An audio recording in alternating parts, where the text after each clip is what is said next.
आपल्याला या ठिकाणी राऊंड जॉबवर ब्लाइंड किवे कसा मारायचा याविषयी माहिती घेणार आहोत. हा जॉब आपण बघतोय, ह्या जॉबवर किवे मारल्यानंतर अशा प्रकारचा किवे मारलेला जॉब जो आहे तो तयार होईल. आणि हा जो आहे ह्याला आपण ब्लाइंड किवे म्हणणार आहे.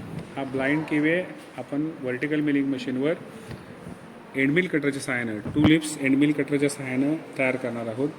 हा ब्लाइंड किवे तयार करण्यापूर्वी आपल्याला पहिल्यांदा या ठिकाणी ड्रॉईंगप्रमाणे मार्किंग करून घ्यावं लागेल आणि मार्किंग केल्यानंतर त्या ठिकाणी पंचिंगचा पॉईंट जो आहे तो घ्यावा लागेल, मारून घ्यावा लागेल. त्यानंतर हा जॉब जो आहे तो जॉबवर किवे तयार झाल्यानंतर किवेचा प्रत्यक्ष उपयोग काय, तर ह्या किवेचा प्रत्यक्ष उपयोग ह्या ठिकाणी आपल्याला दिसेल. अशा प्रकारचा जो शाफ्ट असतो त्या शाफ्टमध्ये ही की जी आहे ही की त्यामध्ये बसवली जाते आणि मग त्याच्यावर गिअर बसवला जातो. अशा प्रकारे डिवायडिंग गेटच्या चकमध्ये, त्रिच्या चकमध्ये जॉब जो आहे तो घट्ट आवळल्याची खात्री करायची आहे. आणि खात्री झाल्यानंतर दुसऱ्या बाजूनी फुटस्टॉकने त्याला सपोर्ट करायचा आणि त्या ठिकाणी फुटस्टॉक घट्ट आवळायचा. त्यानंतर किवे करताना ट्विस्ट ड्रिल जे आहे ते कॉलेटमध्ये बसून, स्प्रिंग कॉलेटमध्ये बसून, तो जो स्प्रिंग कॉलेट आहे ते ड्रिल सहित व्हर्टिकल मिलिंग मशीनच्या स्पिंडलमध्ये बसवलेल्या कॉलेट चकमध्ये घट्ट आवळायचे आहे.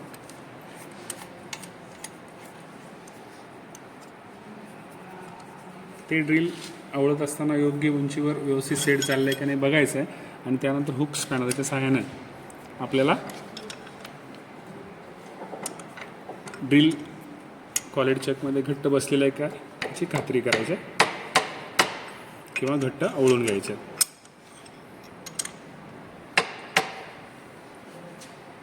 अप अँड डाऊन जो फीडशाफ्ट आहे तो अप करायचा आहे आणि ड्रिलचा सेंटर पॉईंट जो आहे त्या सेंटर पॉईंटला ड्रिल त्या ठिकाणी टच करायचं आहे.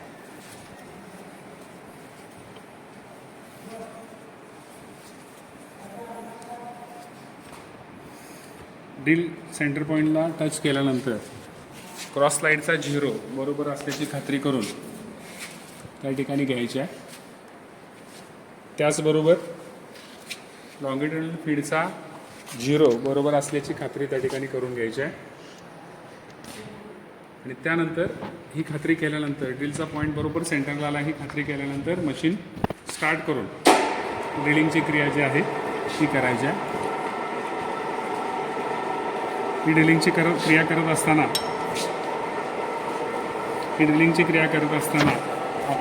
आपल्याला पहिल्यांदा व्हर्टिकल शाफ्टचा किंवा व्हर्टिकल फीडचा जो शाफ्ट आहे त्या शाफ्टला 0 करून घेणं महत्त्वाचं आहे. हा 0 करून घेतल्यानंतर हळुवारपणे व्हर्टिकल फीड शाफ्टला फीड देऊन ड्रिलिंगची 5 mm डेप्थ जी आहे ती पूर्ण करायची आहे. या ठिकाणी आपल्याला ही फीड हळुवार देत असताना मटेरियल कटिंग होत असलेलं दिसेल. या व्हर्टिकल मिलिंग मशीनवर ही जी ड्रिलिंगची क्रिया करत असताना व्हर्टिकल मिलिंग मशीनच्या स्पिंडलला हा जो व्हील स्पिंडल फीड करण्यासाठी जे व्हील दिलेला आहे ते डाऊन आणि अप फीड करू शकतो. पण हे मशीन जुनं असल्यामुळं आपल्याला ही फीड न देता या ठिकाणी व्हर्टिकल फीड शाफ्टला 0 सेट केल्यानंतर ही फीड देऊन आपण ड्रिलिंगची क्रिया त्या ठिकाणी करत आहोत.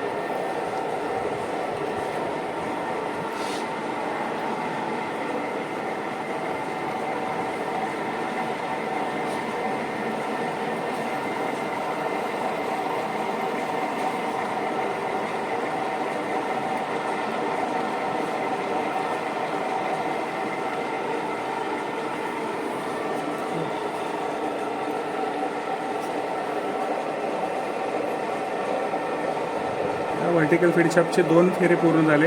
याचा अर्थ 2 mm आणि दुसऱ्या फेरीचे 2 mm असे 4 mm डेप्थ ड्रिलिंगची पूर्ण झालेली आहे. आता 4.5 mm किंवा 4.5 mm या ठिकाणी पूर्ण झालेले आहे. त्याच्यानंतर 2 फेरी पूर्ण आणि तिसरा फेरा अर्धा याप्रमाणे आपण 5 mm डेप्थ पूर्ण केली आहे. अशा प्रकारे ब्लाइंड किवे करत असताना पहिलं जे होल आहे ते होल आपण या ठिकाणी 5 mm पर्यंत पूर्ण करून घेतलेलं आहे. दुसऱ्या होलला त्या ठिकाणी जाण्यासाठी लॉंगिट्युडिनल फीडचा 0 जो सेट केला आहे त्या सेट केलेल्या 0पासून टेबल जे आहे ते आपल्याकडे येण्यासाठी म्हणजेच ड्रिलचा दुसरा पॉईंट मिळण्यासाठी त्या ठिकाणी मूव्ह होईल, त्या डायरेक्शनला मूव्ह होईल आणि या ठिकाणी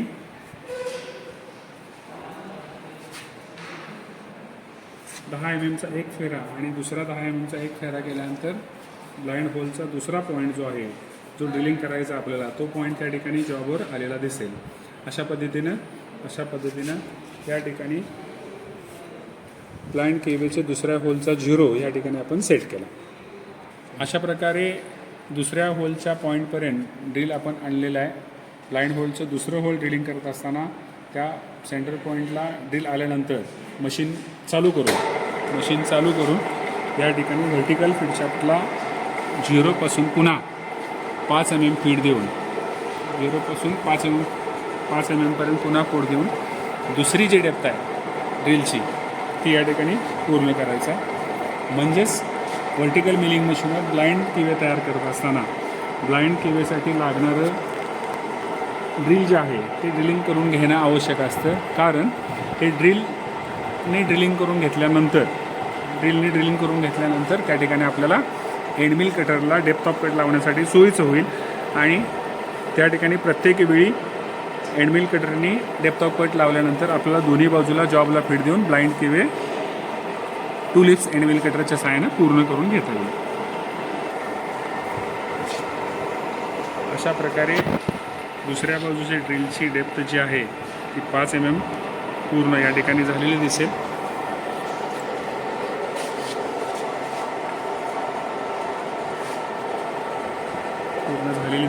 आणि या ठिकाणी आपल्याला दुसऱ्या बाजूचं ड्रिलिंग करून झालेलं पूर्ण दिसेल. ड्रिलच्या सहाय्याने अशा पद्धतीनं दोन्ही बाजूचं ड्रिलिंग करून घेतल्यानंतर ब्लाइंड किवे व्हर्टिकल मिलिंग मशीनवर 2 लिप्स एंडमिल कटरच्या सहाय्याने आपण कट करणार आहोत. त्यासाठी कॉलेट चेकमध्ये असलेल्या स्प्रिंग कॉलेटमध्ये 10चे 2 लिप्स एंडमिल कटर या ठिकाणी आपल्याला त्या पद्धतीनं बसवता येईल. बरोबर उंचीपर्यंत ठराविक उंचीपर्यंत 2 लिप्स एंडमिल कटरची शँक व्यवस्थित स्प्रिंग कॉलेटमध्ये बसेल आणि योग्य उंची आपल्याला मिळेल अशा पद्धतीच्या उंचीवर 2 लिप्स एंडमिल कटर बसून पुन्हा हुक स्पॅनरच्या सहाय्याने आपल्याला एंडमिल कटर कॉलेटच्या अशा पद्धतीनं कॉलेटमध्ये बसवलेलं हे 2 लिप्स एंडमिल कटर जॉबच्या टॉप सरफेसला टच करणं अतिशय महत्त्वाचं आहे. त्यासाठी पहिल्यांदा मशीन चालू करावं लागेल. मशीन चालू करून घेतल्यानंतर जॉबच्या टॉप सरफेसला एंडमिल कटर टच करत असताना अशा पद्धतीने व्हर्टिकल फीडची आपल्याला फीड द्यावी लागेल आणि जॉबचा टॉप सरफेस जो आहे तो एंडमिल कटरच्या खालील पृष्ठभागास टच करून घ्यावा लागेल. तो टच झाल्यानंतर व्हर्टिकल फीडशाफ्टचा 0 या ठिकाणी अशा पद्धतीने सेट करावा लागेल आणि तो सेट केल्यानंतर 0 सेट करावा लागेल. एंडमिल कटर जॉबच्या टॉप सरफेसला टच केल्यानंतर व्हर्टिकल फीडशाफ्टला 0.5 mm डेप्थ ऑफ कट देऊन या ठिकाणी आपल्याला किवेची कटिंगची सुरुवात करावी लागेल. किवेची कटिंगची सुरुवात करत असताना आपल्याला त्या ठिकाणी मटेरियल निघत असलेलं दिसेल.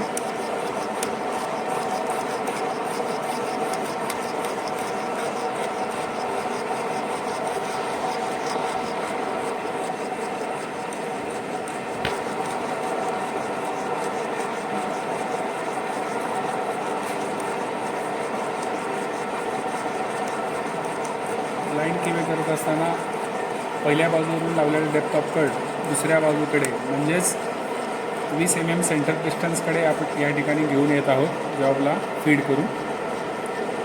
अशा पद्धतीने लॉंगिट्युडिनल फीड देत आपल्याला या ठिकाणी ब्लाइंड केवेसाठी तयार केलेल्या दुसऱ्या होलच्या बरोबर मध्यापर्यंत जॉबला फीड देत यावं लागेल आणि तो 0 आल्यानंतर त्या ठिकाणी थांबावं लागेल. हा 0 आल्यानंतर पुन्हा जॉबच्या दुसऱ्या पॉईंटपर्यंत आलेल्या होलपर्यंत त्या ठिकाणी त्या रीतीने या ठिकाणी जॉबच्या दुसऱ्या पॉईंट ज्या ठिकाणी ड्रिल मारलेला आहे त्या पॉईंटला एंड मिल कटर आणल्यानंतर पुन्हा